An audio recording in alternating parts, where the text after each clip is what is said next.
다리가 있다는 걸 알아요? 다리가 있다는 거 알죠? 어떻게 알아요? 다리가 있다는 걸. 눈 감고 있는데. 늘 있었다고 생각하기 때문에. 늘 있었다고 생각하기 때문에 안다. 또 다른 분. 다리가 있는 것을 어떻게 알지? 다리가 있기 때문에 앉아있잖아요. 다가고야. 다리가 있기 때문에 앉아있다. 다리가 있다는 걸 어떻게 알지? 또 다른 식으로 대답할 분. 우리가 다리가 있다는 것을 어떻게 알 수가 있어요? 눈 감고 있을 때.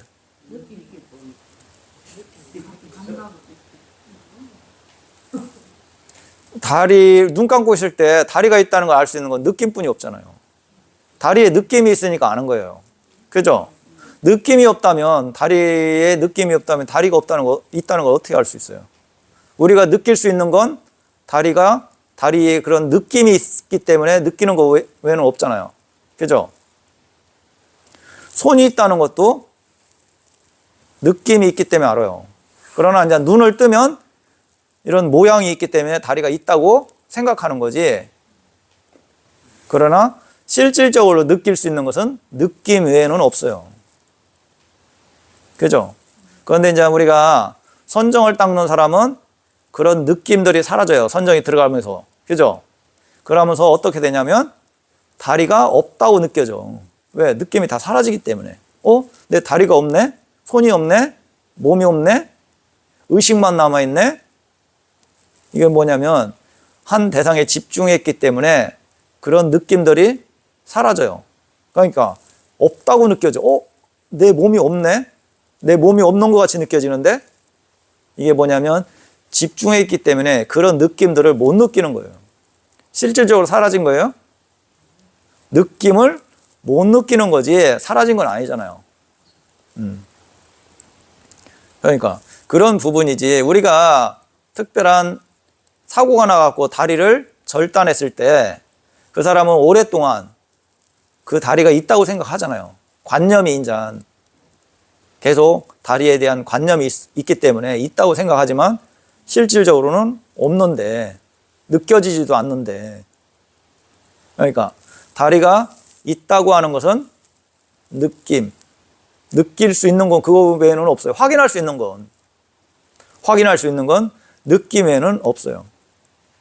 자, 알아차림이 그럼 어떻게 하는 거냐? 알아차림은 관심을 가져주는 거예요. 다리 하니까 그런 느낌이 있다는 거 알죠? 그전에도 있었지만 관심이 없을 때는 몰랐잖아요. 그냥 있다고 생각한 거지. 당연히 다리가 있으니까. 그런데 관심을 가져주니까 다리에 이런 느낌이 있구나. 이게 알아차림이에요. 손의 느낌은 어떻지? 손의 느낌이 이렇게 있구나. 우리가 항상 보고 있었지만 이렇게 보고 있구나. 이렇게 한번 마음을 일으켜주는 게 알아차림이에요. 소리가 듣고 있었지만 항상 들린다고 알고 있었어요. 관념적으로 알았지. 소리가 이렇게 들리고 있구나. 냄새가 있네 없네. 숨 쉬고 있구나. 이렇게 관심을 가져주는 게 알아차림이에요. 그런데 이제 그 관심을 가져주는데 힘들어요? 힘이 안 들어요? 힘이 안 들잖아요. 엉덩이 느낌 하니까 엉덩이 느낌 아는데 막 집중해갖고 알아요? 그냥 마음을 기울이니까 그런 느낌을 알아요? 예, 관심을 가지면 알아요. 그러니까 이것은 힘든 게 아니고 관심을 가져주는 게 힘든 거라. 그렇게 관심을 가져주는 게 알아차림. 그 다음에 또 마음 상태는 어떻지? 하니까 마음이 이렇구나. 좀 불편하구나. 그거 아니면 생각을 많이 하고 있구나. 알아차림 하면 돼요. 그거에 대해서 어떻게 되기를 바라는 마음 없이 생각이 안 일어나게 해야지. 이건 욕심이잖아요. 그러니까 일어나면 일어난다는 걸 알고 생각이 안 일어나면 어떻게 해야 돼요? 생각이 안 일어나면 생각이 안 일어난다는 걸 알면 돼요. 짜증이 나면 짜증이 사라지면 짜증이 사라진다는 걸 알면 돼요. 안다는 사실이 중요해요. 번뇌가 없으면 없다는 걸 알아야 돼요. 우리는 지금 완전하지 않기 때문에 계속 알아차림을 하면 돼요. 알아차림을 모르겠으면 모른다는 걸 알면 돼요. 그것도 다 대상이에요. 그렇게 계속 연습하다 보면 조금씩 이해가 생겨요. 알아차림에 대해서. 조금씩 이해가 생기면서 우리가 유치원 다닐 때 특별한 건 배워요? 그게 특별한 건 배우지는 않잖아요. 그러나 꾸준하게 그냥 나오라는 대로 나오다 보면 1년이 지나고 또 그러니까 초등학교에 들어가고 다니다 보니까 졸업할 때가 되고 그랬을 때 되돌아보면 뭐예요? 아, 유치원 때는 이랬지. 초등학교 때는 이런 거 했지. 이렇게 알잖아요. 그죠? 그러면 알아차림도 똑같아요. 여기 계신 분들이 이런 수행법에 빠지지 않고 계속 듣고 또 거기서 하라는 대로 하다 보면 하루 지나고 한 달 지나고 1년이 지나면 내가 예전에는 잘 몰랐는데 지금은 아, 명상은 이런 거구나. 알아차림은 이런 거구나. 거기서 좀 더 수행이 깊어지면 뭐예요?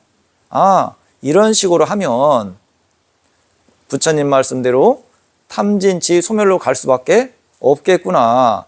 이런 식으로 하면 죽을 때 선처로 태어날 수밖에 없겠구나. 그것은 스스로가 알아요. 그렇게 지혜가 성장하면 스스로가 그렇게 되는 거지.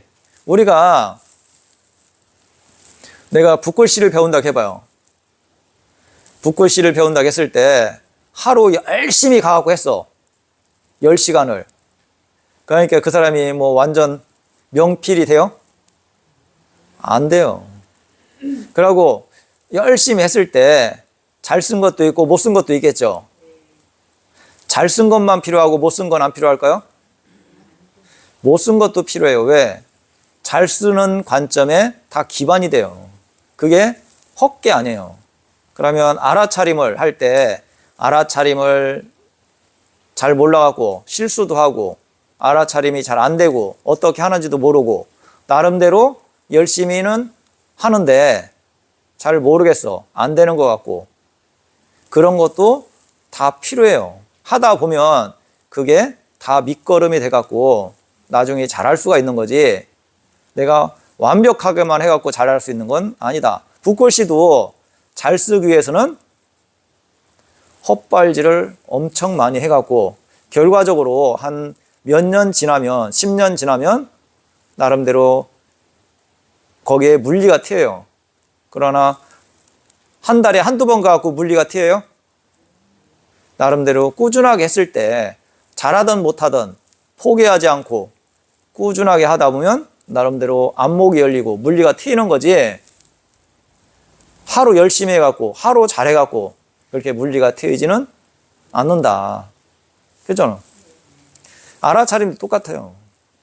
그리고 축구하는 사람도 골을 하나 넣기 위해서 얼마나 연습을 해요. 수만 번, 수십만 번, 수백만 번 해갖고 게임에 나가갖고 경기에 나가갖고 골을 하나 넣을까 말까잖아요. 그잖아요. 그걸 위해서. 알아차림도 마찬가지예요. 우리가 내가 이해한 만큼 나름대로 열심히 알아차림을 하다 보면 자기가 나름대로 감이 생겨요. 알아차림에 대해서. 그러면서 지혜가 좀씩 성장해 나가는 거지 한순간에 될 것 같으면 다 부처님 말씀대로 그런 깨달음을 다 성취해. 쉽지 않아요. 그러고 하물며 축구라든가 붓글씨도 그렇게 힘든데 이것은 뭐예요? 생사를 벗어나는 길을 하고 윤회를 벗어나는 길이라고 하는데 그거보단 더 열심히 노력을 해야 되겠죠? 쉬운 건 아니에요. 쉬운 건 아니지만 우리가 어쨌든 그 길을 가야 돼요. 가지 않으면 윤회에서 벗어날 수가 없어요. 빠르냐 늦느냐지. 꾸준하게 하다 보면 지혜는 성장할 수밖에 없어요. 포기하면 끝나는 거고. 포기하면 끝나요. 포기하지 않고 내가 이해한 만큼 또 노력하고, 또 다음에 법문 듣고 또 이해한 만큼 좀 더 노력하고, 그러다 보면 그런 관점들이 성장해요. 우리가 그 낙숫물이 뭐 바위를 뜯는다, 뭐 뜯을지는 못하더라도 그런 자국이 남잖아요. 그런데 한 방울 떨어졌고 자국이 남아요. 꾸준하게 그 한 방울 떨어질 때 얼마큼 다뤘네 이렇게 한다는 것은 쉽지가 않아요. 그러나 1년 지나고 2년 지나고 그러면 거기에 어떤 표시가 나요. 꾸준하게 하다 보면 그렇게 떨어지는데 거기가 흠이 안 나기를 하면, 그런 원을 세운 다음에 그게 옳은 원이에요? 잘못된 원이에요? 잘못된 원이죠. 내가 올바른 알아차림을 열심히 하는데 지혜가 성장하지 않기를, 이것은 잘못된 원이에요. 그런 것은 있을 수가 없다. 아셨습니까?